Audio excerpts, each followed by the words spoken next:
and welcome to Book 101 Review. Book 101 is all about the books that I read for the last 40 years. And today I have my special guest.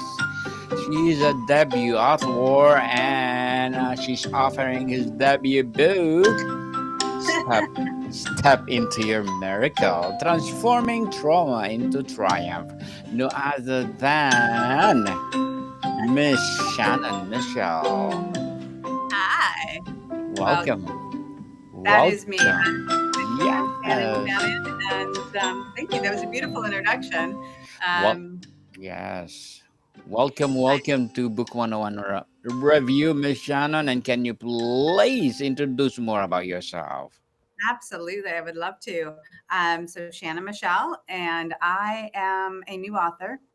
I wrote a book after going through a very severe life changing experience. And part of that is what I wanted to share with others. And so I wrote a book about how I could move through each step of the chaos and the pain that I had to go through to kind of come back um, to life. Yes. And we salute you for that, Miss Shannon Michelle. Thank you so much for sharing your knowledge and wisdom to the world. Hoping Thank for you more and more for and having more me. empowering books like this to come. Thank you too, as well. Thank you for being a part of this journey with me and sharing your time with me. So thank you. Definitely. What was the defining moment that inspired you to write Step into Your Miracle? I woke up from what some people would say a dream and others would say from a spiritual talk that somebody was literally saying to me, finish your book, finish your book. And I woke up to that and I shook my head and I was still in a lot of recovery. And I was like, what was that? But I felt like I was spoken through into to do it. And I've been just at that point, I had to take a lot of baby steps to be able to share my journey, my story. But it literally came to me um, full circle. I was spoken through into. Mm. I know that's probably more for most people, but that's just the honest place where I come from. And then I woke up to that, and then I started feeling like I in my recovery. They always said you wouldn't get better, you wouldn't be able to, and I kept figuring out how to. And that was also what I wanted to share with anybody who goes through whatever trauma they're going through, that there's a way to kind of do baby steps to kind of find your way back to who you want to be. It might be a different you, but it still can be you.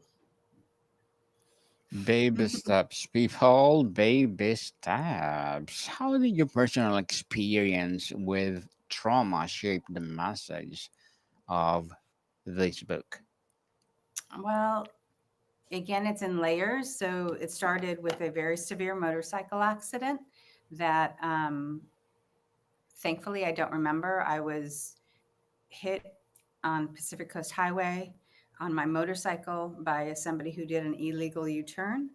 And they threw me up in the air from what I've been told, 30 feet, and crashed down and was very, very critical, like pretty much should not have lived. And then they drop shipped me into UCLA hospital and they had to keep me in a coma for quite a few months because my brain trauma was so severe.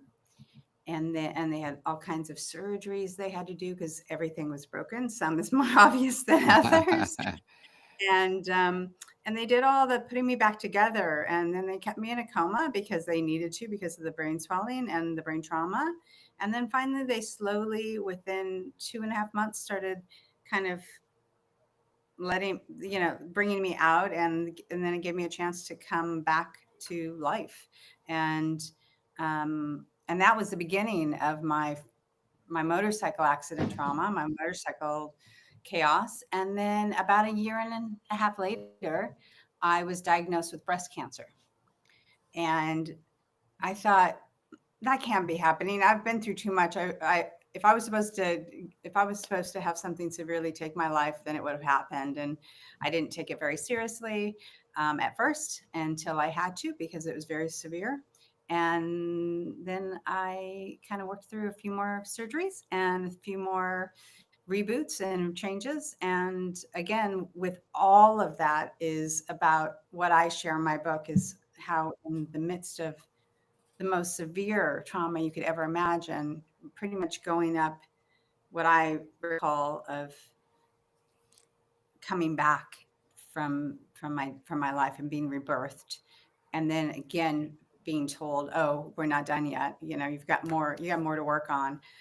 That's severe, and for me, I had to find a place of calm and peace and forgiveness to get back to me, to get back to this fabulous person who sits here today, which I know I have a lot to give. I know I'm kind. I know I'm loving. I know that I have to, I know that I'm here to share with everybody my personal guide that worked for me. And if it can help somebody else, that's my goal. Why do you choose the word miracle to frame stories of transformation, Miss Shannon? I think I was asked and within my recovery and again traumatic brain injury, I was working on trying to remember anything, trying to work on my short-term memory, trying to remember if I ate, if I fed my dog, you name it. It was severe, and I felt like each day I woke up and I had to continue to find why I was brought back and why I was in the state of being the miracle that I am, and that I survived and that I thrive. And so I personally, that again came to me, step into your miracle, is because I want to share that it's not just my miracle, it's everybody's miracle. And how do you find your own place of finding and stepping into your miracle? And that's that's where I got to that word and that title. It was Yes.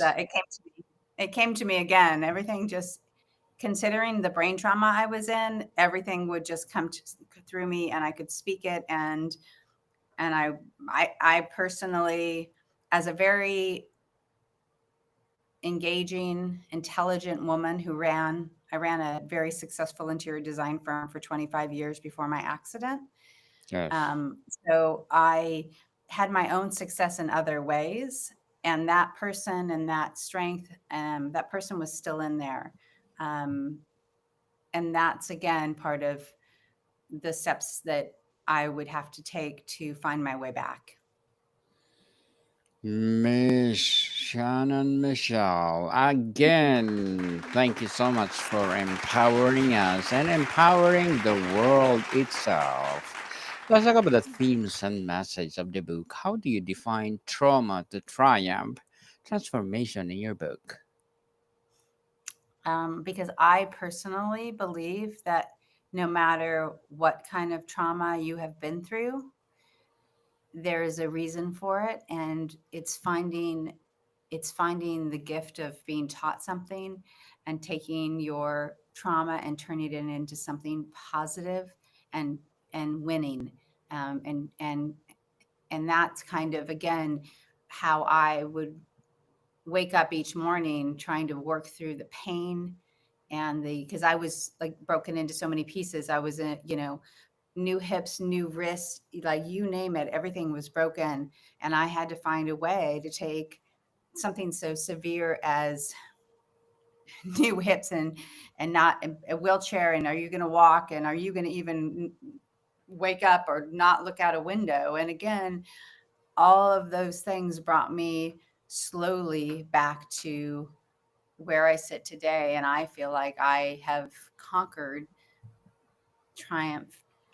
all of it, you know? So that's where Yes. that comes from is I feel like there's that's my big message is how can you take something so traumatic and so difficult, whether it be again my motorcycle accident, my breast cancer, you I go on, and how can I turn that into something that is a trauma that can be a triumph, and that's where that comes from as well. Miss Michelle or Miss Yes. Shannon, how does your book reframe suffering a catalyst for growth? Say that again. How does your book reframe suffering as a catalyst for growth? Because I believe that in each moment, in each day, how we can be the strongest that we can be is to stay present. And if we can focus on just this moment and just this time and not everything that happened before, not everything that happened after, we can learn and grow. And the learning and growing is, again, to me, makes us stronger, smarter, whatever words you want to put around it. You can change something into something positive, even if it feels weighty and heavy today. It can feel lighter and inspiring tomorrow. What's the first step someone should take to begin transforming their trauma? I'll tell you what I did, and I think everybody needs to take the steps that feel right for them. So I'd say start there. But for me personally, I would have to stay present.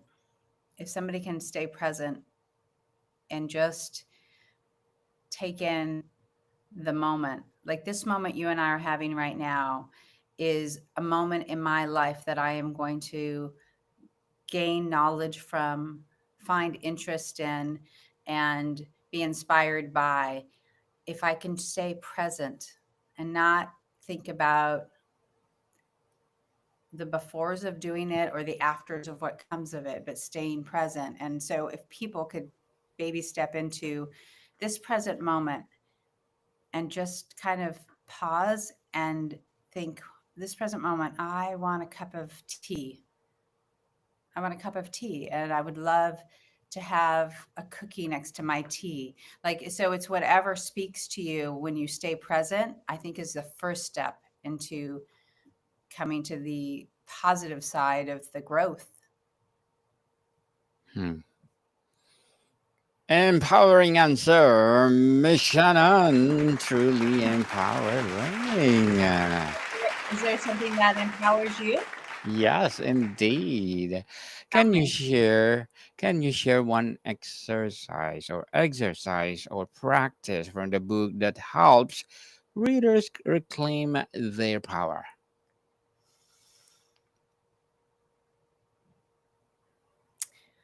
I don't know if there's one step.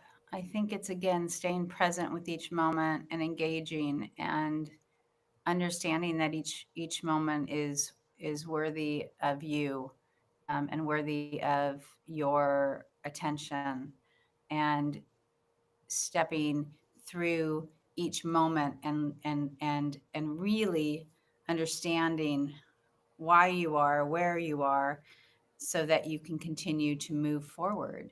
And I'm I'm still doing that. I'm still trying to figure it all out.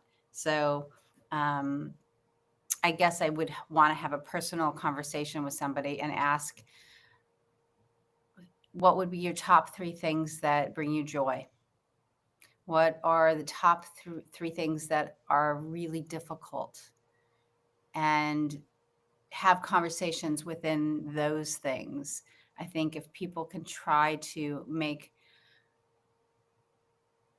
a small amount of things that they want to try to work on instead of everything, just small amount, a step at a time, a thought at a time, I think they can learn more, grow more, get more, whatever words you want to put around it. Get more for sure. So let's talk about the personal stories. Which story of triumph in the book impacted you the most while writing it? Oof.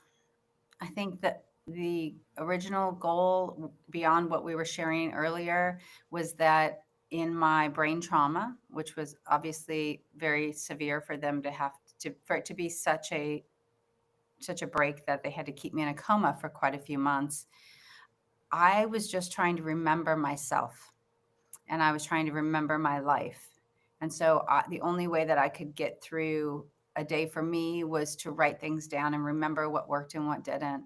And to me, the book was first and is first written for me to be able to relearn my life, for me to go back and read what affected me, what helped me, what worked for me. And that was the first goal, is because my short-term memory, even till we sit here today, my short-term memory is very limited. And this book gave me the strength to be able to go back and be like, oh, right, I have to remember that. And I hope that it does that for others as well. I hope that they can see ways to find strength in their own lives in small, and I do go through, I think, small steps for that once you get into it. And it's not a very difficult book to read. It's written from somebody, me, who was relearning everything. I had to learn to read again, how to write, how to cook, how to do everything. So when you have to relearn and reboot everything in your life, you're learning it again. And again, those were all reasons why I think that it's important for people to find who they are and what's important for them, and work a day at a time, a step at a time, and just, be present. Just stay present in the moment. Stay present indeed. And Miss Shannon, as a debut author, what are your short term and long term goals? Ooh. So at first, it was like learning to walk and to think again. Those used to be my short term goals. Now, I'd say my short term goals are to continue to build my capacity to retain short term memory things, and I'm learning how to do that slowly with my speech therapist. And I'd say long term. I know that I'm going to be a speaker, and I know that I am going to be able to share again a lot of what I have gained in my trauma and in my accident and in my cancer, um, ways to see yourself through it. And so I know that I will be doing amazing speaking engagements somehow, podcasts, all of it. I want to share my story. I want to share my gift with everybody, because it's really not just my gift. It's here for everybody. Hmm. Definitely looking forward for your success, Miss Shannon, and good luck, good luck, good luck for your goals. And what will be your piece of advice for those people out there want to be an author like you? Ooh. When you have a story to tell, tell it, write it, speak it, and it will become what you are trying to express in the format that you're trying to express it. So just stick with it, and be inspired by each day and each moment and each insight, and let that be a part of your guiding light to your book. Hmm. Definitely, yeah. And thank you for that advice, Miss Shannon. And can you please recommend a book or books that influence your journey? What books that did influence my journey? Yes. Is that what you said? We would honestly have to go onto my website. I made a little list of books. They're on my nightstand, and I change them out occasionally. And with my short-term memory limitations, I can't even tell you the names of certain books that I love, that are literally, I sit and I read, and I anything poetic and that speaks to me, that's my answer. Like I literally have to get up and go get some to remember the name of them. And I know it sounds silly. It sounds very silly as an author to say, "What are your favorite books?" And I can't even remember what they are. But again, with my short term memory, this is it. I get present. I get engagement. I am brilliant, but I am also sometimes very limited, and I that's me. like Well, like all of us. None of yes. us are in a life that isn't doesn't have its ebbs and flows, and that might be one thing I might need to work on is making a little list of books that I really love because I know I have them. I have them sitting on my nightstand. Definitely. And Miss Shannon, how can people cultivate hope when they are still in the middle of their pain? Again, I'm only speaking from a place that I was within my mental and physical trauma. Is that I would wake up and I would try to do the best I could in each moment and each day and keep building and be kind to myself, to stay present and not worry about the losses or the gains. I'd say that's the biggest. If you're in any kind of trauma, it's like if you can try to let go of what I've lost or what I can gain and just stay present, I think that is very empowering and very helpful no matter what kind of pain you're going through. Um, Stay present. Don't look at the old.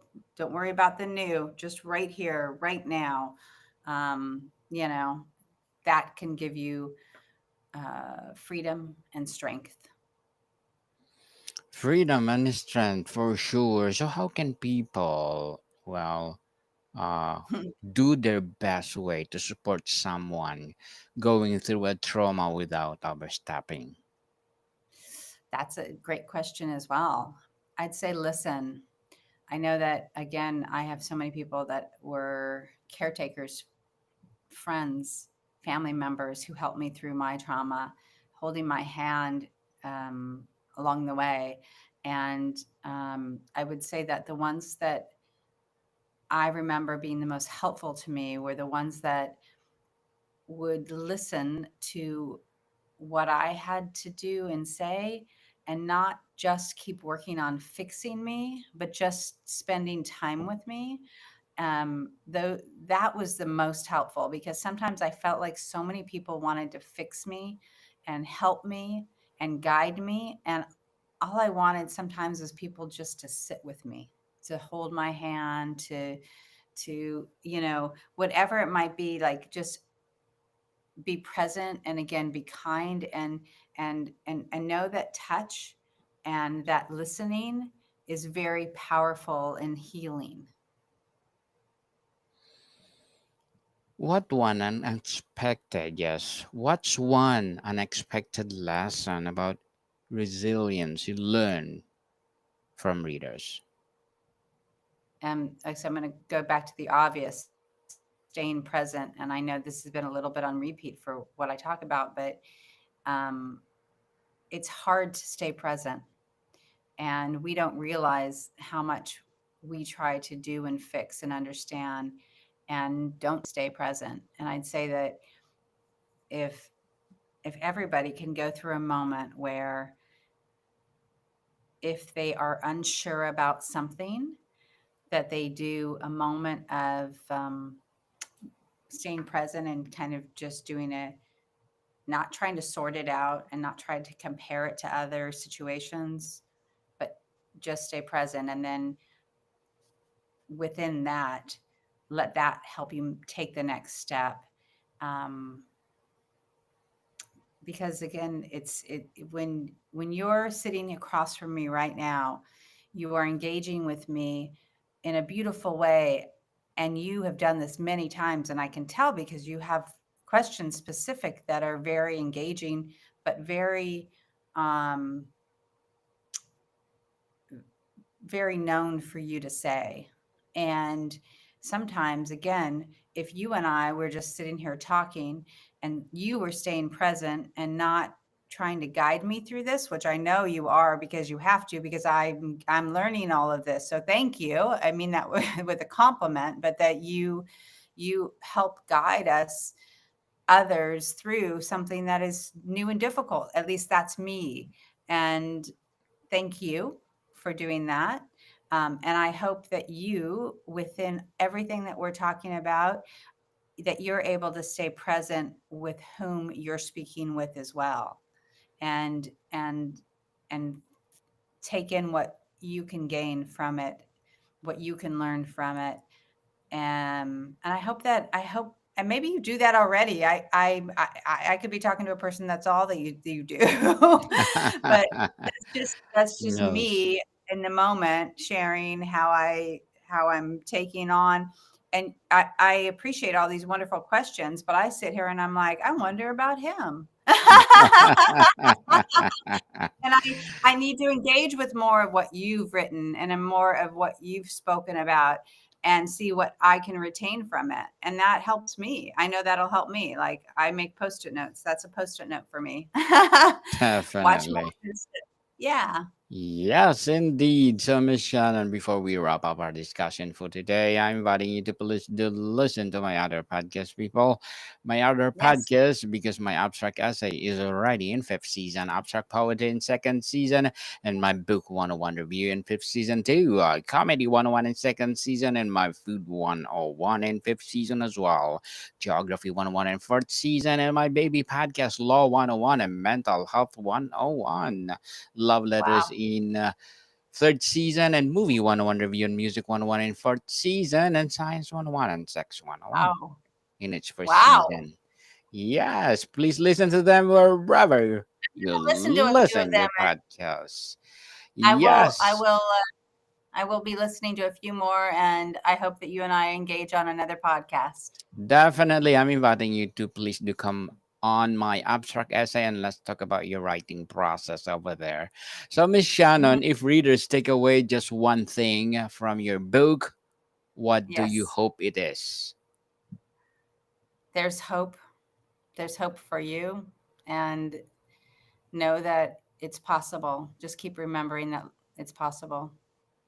And there's my book, Step into Your Miracle, available on Amazon right now, and it'll be in they're putting it in the bookstores very soon. There's a whole thing there that goes through for it to be in a more mass media, and that's happening as we speak. So, but Yes. but but the Amazon and my website tells you a lot about me. So please go to my website, which is stepintomiracle.com, and it has a link for my book if you're interested. And also email me if you have any questions or if you need help. Reach out. Reach out, people. If you need help, please do ask for help. Miss Shannon Michelle, again, thank you so much for sharing your knowledge and wisdom to the world. So, can you please invite our listeners to support your debut book, Step into Please. Your Miracle? Hmm. Please, please, please. Yes, people. So, where do people buy your book, Miss Michelle, Miss Shannon? Amazon. Amazon, you can listen if you put Step in Your Miracle on Amazon, there's a link. And if you go to my website, there's a link as well. Makes it very simple. Push a button, please. Yes, yes, people, let's support Miss Shannon Michelle because if you Yeah, support her, for sure, more and more and more empowering books like this to come. So, Miss Shannon, thank you so much for your time. thank you, Daniel. More to come, people. See you soon. Bye.